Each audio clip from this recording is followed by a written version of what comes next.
বন্ধুরা দেখুন, আমার চাষ করার পাশাপাশি বগারা আছে, কিছু বক করছে, মাছ খাওয়ার জন্য বগ আসছে। দেখুন দেখুন, আপনার জুম করে আপনাদের দেখায়। এই দেখুন, একজন একজন অনেকগুলা।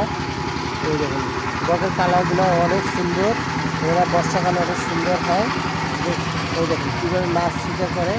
আর কিছু এখানে চাষ করার ওই যে আরও আসতেছে। এই দেখুন, এই দেখুন, এই দেখুন, অনেক বগা আসছে মাছ খেতে, সব বগা সাইড, কিছু বগা দেখা যায়। এই দেখুন, এই দেখুন, আমি ভিডিও করতেছি, আমার বলতে যাইতেছি। এই দেখুন, এই দেখুন, সাথে বাচ্চা অবশ্যই আসছে, মিডিয়াম সাইজের অল্প বাচ্চা।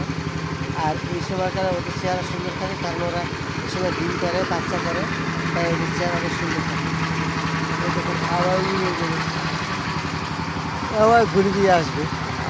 কিছু মাছ এখানে যেহেতু চাষ করা হচ্ছে, বগার আসছে, মাছ খাবে।